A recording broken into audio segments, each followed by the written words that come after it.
আসসালামু আলাইকুম রহমতুল্লাহি আবরাকাতু। বিসমিল্লাহ, আলহামদুলিল্লাহ, ওসসালাতু ওয়াসসালামু আলা রসুলিল্লাহ। পবিত্র মাহে রমজানের রহমত, মাগফিরাত ও নাজাতের পয়গাম নিয়ে আবারও আপনাদের সামনে হাজির হয়েছি আমাদের বিশেষ আয়োজন ধারাবাহিক সিরাতুন নবী সাল্লাল্লাহু আলাইহি ওয়াসাল্লাম পাঠের আজকের পর্বে। প্রিয় দর্শক, গত পর্বে আমরা রাসূলুল্লাহ সাল্লাল্লাহু আলাইহি ওয়াসাল্লামের বাল্যকাল এবং কৈশোর পেরিয়ে যৌবনে পদার্পণের গল্প শুনেছিলাম। আমরা শুনেছিলাম মক্কার ধুলোধূসরিত পথে একজন যুবক বড় হচ্ছে, যিনি তার সততা, তার আমানতদারিতার কারণে সবার হৃদয়ে আল আমিন হিসাবে জায়গা করে নিয়েছেন। আজকের পর্বটি আমাদের প্রিয় নবীর জীবনের এক মোড় ঘোরানোর অধ্যায়। আজ আমরা দেখব কিভাবে একজন সফল ব্যবসায়ী থেকে তিনি হয়ে উঠলেন মহিষী নারী খাদিজা রাদিয়াল্লাহু তাআলা আনহার জীবনসঙ্গী। আমরা শুনব মক্কার নেতাদের বিবাদ মিটাতে তার সেই ঐতিহাসিক প্রজ্ঞার স্বাক্ষর। আর অবশেষে আমরা মনস্পটে ভ্রমণ করব সেই নির্জন হেরা গুহায়, যেখানে মহাকালের শ্রেষ্ঠতম সংবাদটি নিয়ে জিবরাইল আলাইহিস সালাতু ওয়াসসালাম নেমে এসেছিলেন। হৃদয়ের সবটুকু আবেগ আর ভালোবাসা নিয়ে চলুন প্রবেশ করি আজকের মূল আলোচনায়। মক্কার বুকে তখন এক সম্ভ্রান্ত নারী ছিলেন, তার নাম খাদিজা বিনতে খালিদ। ধন সম্পদ, বংশমর্যাদা আর চরিত্রে তিনি ছিলেন সেই সময়ের শ্রেষ্ঠ নারী। মক্কার বড় বড় সর্দাররা তাকে বিয়ের প্রস্তাব দিত, কিন্তু তিনি কাউকে নিজের যোগ্য মনে করতেন না। তার মনে ছিল এক গোপন ইচ্ছা, এক পবিত্র সঙ্গীর অপেক্ষা। ব্যবসা পরিচালনার জন্য তিনি যখন আমাদের নবী সাল্লাল্লাহু আলাইহি ওয়াসাল্লামকে সিরিয়ায় পাঠান, তখন ফিরে আসার পর তার দাস মাইসারার মুখে নবীজির সততা, আমানতদারিতা আর অলৌকিক ঘটনাগুলো শুনে তিনি মুগ্ধ হয়ে যান। তিনি বুঝতে পারেন এই যুবক সাধারণ কেউ নন। তার মন অজান্তেই আল্লাহর রাসূল সাল্লাল্লাহু আলাইহি ওয়াসাল্লামকে ভালোবেসে ফেলে।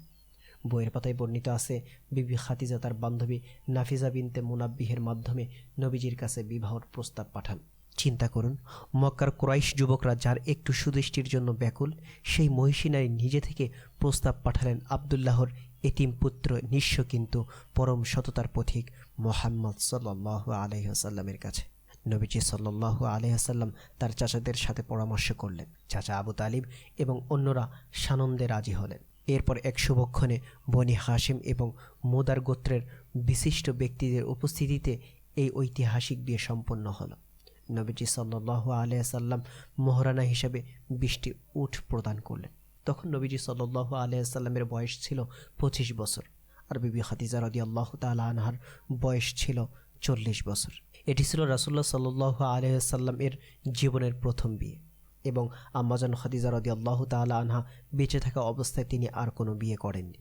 তাদের এই সংসার আলো করে একে একে জন্মগ্রহণ করলেন কাসেম, জয়নব, রোকেয়া, উম্মে কুলসুম, ফাতেমা এবং আবদুল্লাহ রাদিয়াল্লাহু তাআলা আনহুম। পুত্র সন্তানরা শৈশবেই মারা যান, কিন্তু কন্যারা সবাই ইসলামের যুগ পেয়েছিলেন এবং হিজরতের গৌরব অর্জন করেছিল। এই বিয়ে নবীজির জীবনে এনেছিল এক বিশাল প্রশান্তি। খাদিজা রাদিয়াল্লাহু তাআলা আনহা শুধু স্ত্রী ছিলেন না, তিনি ছিলেন নবীজির পরামর্শদাতা, বিপদের বন্ধু এবং সবচাইতে বড় আশ্রয়স্থল। সময় গড়িয়ে চলে। নবীজির বয়স তখন 35 বছর। হঠাৎ মক্কার এক ভয়াবহ প্লাবন দেখা দিল। এই প্লাবনে কাবা ঘরের দেওয়ালগুলো নড়বড় হয়ে পড়ল। কুরাইশরা সিদ্ধান্ত নিল তারা আল্লাহর ঘর নতুন করে নির্মাণ করবে। কিন্তু এখানে একটি বিস্ময়কর ঘটনা ঘটল। কুরাইশরা তখন মূর্তিপূজক, জাহিলি যুগের মানুষ, কিন্তু কাবা নির্মাণের সময় তারা সিদ্ধান্ত নিল এই পবিত্র ঘর নির্মাণে কোনো হারাম টাকা ব্যবহার করা যাবে না। কোনো পতিতাবৃত্তির উপার্জন, সুদের টাকা বা অন্যায়ভাবে দখল করা সম্পদ এখানে নেওয়া হবে না। শুধু হালাল উপার্জন দিয়ে আল্লাহর ঘর তৈরি হবে। জাহিলি যুগের মানুষ হয়েও তারা হালাল হারামের এই গুরুত্ব বুঝতে পেরেছিল, যা আজ আমরা অনেকেই ভুলে যাই। নির্মাণ কাজ শুরু হলো। সকলে মিলে আনন্দের সাথে পাথর বহন করতে লাগলেন। নবীজি সাল্লাল্লাহু আলাইহি ওয়াসাল্লাম এবং তার চাচা আব্বাস রাদিয়াল্লাহু তাআলা আনহু কাঁধে পাথর বহন করেছিলেন। কাজ যখন প্রায় শেষ, দেওয়ালগুলো যখন মানুষের উচ্চতা পর্যন্ত উঠল, তখন বাঁধল এক বিপত্তি। হজরে আসওয়াদ বা পবিত্র কালো পাথরটি যথাস্থানে কে স্থাপন করবে? প্রতিটি গোত্রই এই সম্মানটুকু পেতে চায়, কেউ কাউকে ছাড় দিতে রাজি নয়। উত্তেজনা এত চরমে পৌঁছালো যে বনু আবুদ্দার গোত্রের লোকেরা একটি পেয়ালায় রক্ত পূর্ণ করল এবং তাতে হাত চুবিয়ে শপথ করল, জীবন যাবে তবুও এই সম্মান আমরা হাতছাড়া করব না। 4-5 দিন ধরে এই অচল অবস্থা চলল। মক্কার আকাশে তখন গৃহযুদ্ধের কালো মেঘ, তলোয়ার কোষমুক্ত হওয়ার অপেক্ষা মাত্র। অবশেষে প্রবীণ এক ব্যক্তি আবু উমাইয়া মখজুমি একটি প্রস্তাব দিলেন, তিনি বললেন, আগামীকাল ভোরে এই মসজিদের দরজা দিয়ে সর্বপ্রথম যে প্রবেশ করবে আমরা তার ফয়সালাই মেনে নেব। সবাই উদ্গ্রীব হয়ে অপেক্ষা করছে। পরদিন ভোরে দেখা গেল শান্ত পায়ে ধীরলয়ে হেঁটে আসছেন এক যুবক। তাকে দেখে সমস্যার সবাই চিৎকার করে উঠল, হাযা আল আমিন রাজিনা বিহি, এ তো আমাদের আল আমিন, আমরা এর ফয়সালা মানতে রাজি আছি। নবীজি সাল্লাল্লাহু আলাইহি ওয়াসাল্লাম সব শুনে এক অদ্ভুত সমাধান দিলেন। তিনি নিজে পাথরটি হাতে নিয়ে একটি চাদরের উপরে রাখলেন। তারপর সব গোত্রের প্রধানদের ডাকলেন এবং বললেন, আপনারা সবাই মিলে চাদরের কোণা ধরুন এবং পাথরটি উপরে তুলুন। কি চমৎকার দৃশ্য! যে গোত্রগুলো একটু আগে একে অপরের রক্ত ঝরনায় প্রস্তুত ছিল, তারা সবাই মিলে এখন একই চাদর ধরে পাথর তুলছে। বিবাদ মুহূর্তেই ঐক্যে রূপান্তরিত হলো। পাথরটি যখন যথাস্থানে পৌঁছল, নবীজি সাল্লাল্লাহু আলাইহি ওয়াসাল্লাম নিজ হাতে সেটি দেয়ালে স্থাপন করলেন। মক্কা রক্ষা পেল এক নিশ্চিত ধ্বংসযজ্ঞ থেকে। প্রিয় দর্শক, এরপর নবীজির জীবনে শুরু হলো এক আধ্যাত্মিক অধ্যায়। মক্কার কোলাহল, মূর্তি পূজা আর অনৈতিকতা তার মনকে বিষিয়ে তুলল। তিনি নির্জনতা খুঁজতে শুরু করলেন। লোকালয় থেকে দূরে জাবালে নূরের চূড়ায় অবস্থিত হেরা গুহা হয়ে উঠল তার প্রিয় স্থান। রমজান মাস এলেই তিনি সেখানে চলে যেতেন। সাথে নিতেন সামান্য ছাতু আর পানি। দিনের পর দিন, রাতের পর রাত তিনি সেখানে ধ্যানমগ্ন থাকতেন। তিনি ভাবতেন, এই আসমান, এই জমিন, এই সৃষ্টি জগৎ কে সৃষ্টি করেছেন? ইব্রাহিম আলাইহিস সালাতু ওয়াসসালামের রেখে যাওয়া দিনের সেটে ফোটাও কি কোথাও অবশিষ্ট নেই? কখনো খাবার ফুরিয়ে গেলে তিনি বাড়ি ফিরতেন, আবার খাবার নিয়ে গুহায় ফিরে যেতেন। আম্মাজান খাদিজা রাদিয়াল্লাহু তাআলা আনহা পরম মমতায় তার এই যাত্রাপথের সাথী হতেন।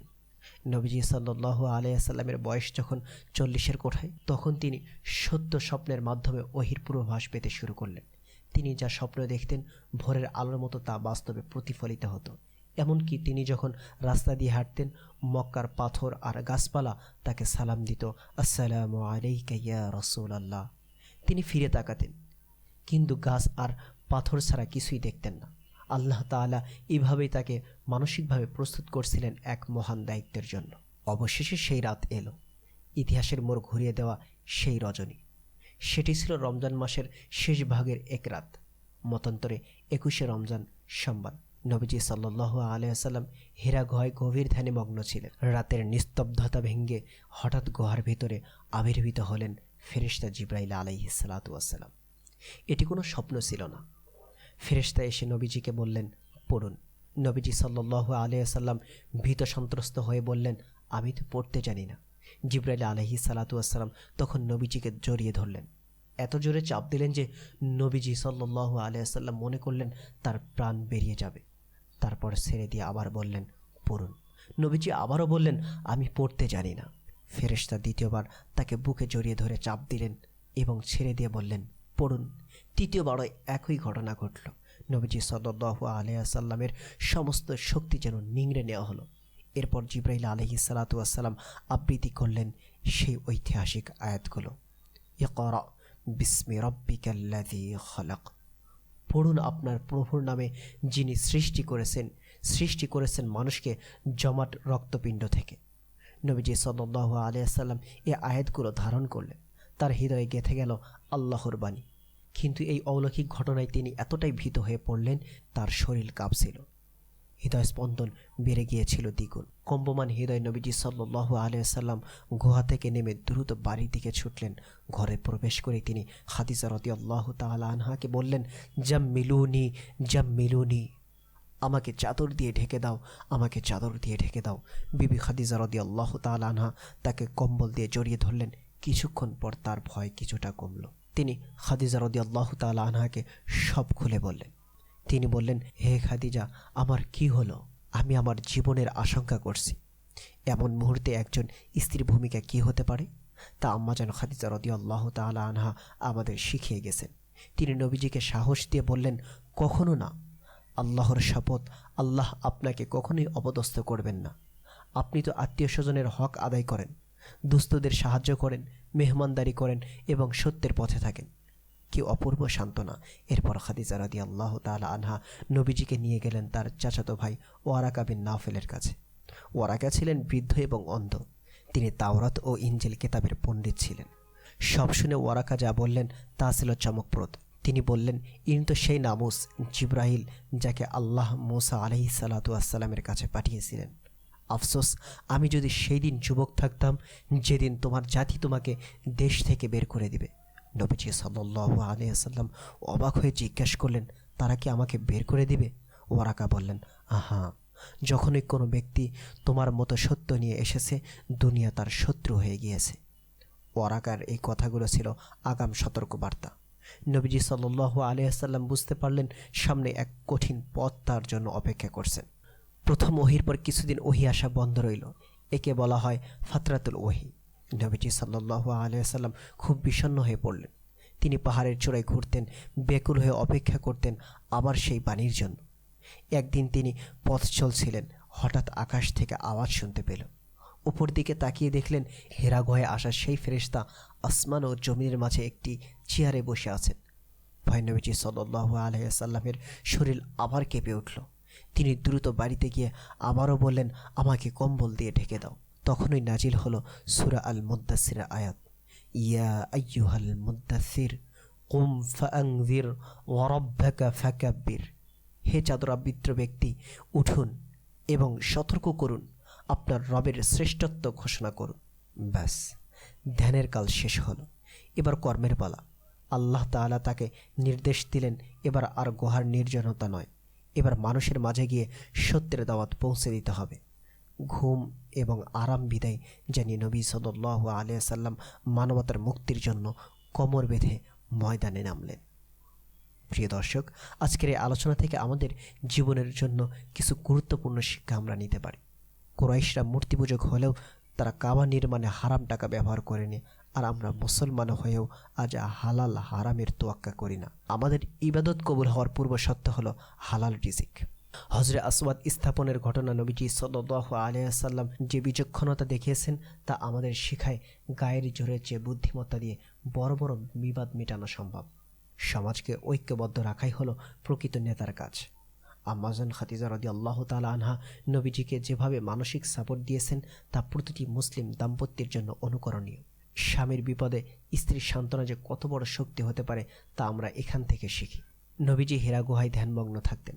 আমাদেরও উচিত দিনের কিছুটা সময় মোবাইল, ইন্টারনেট আর কোলাহল থেকে দূরে সরে আল্লাহর সাথে একান্ত কথা বলা। প্রিয় দর্শক, হেরা গুহার সেই ঐশী আলো আজ ছড়িয়ে পড়েছে বিশ্বজুড়ে।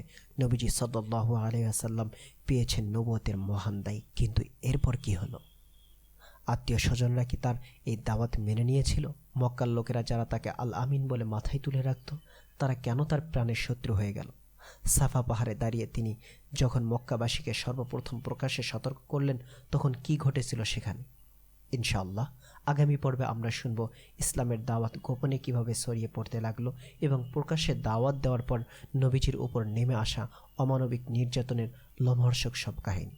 সেই পর্যন্ত আল্লাহ তাআলা আপনাদের সবাইকে ভালো রাখুন, সুস্থ রাখুন, সিরাতের সাথেই থাকুন। আসসালামু আলাইকুম ওয়া রাহমাতুল্লাহি ওয়া বারাকাতুহু।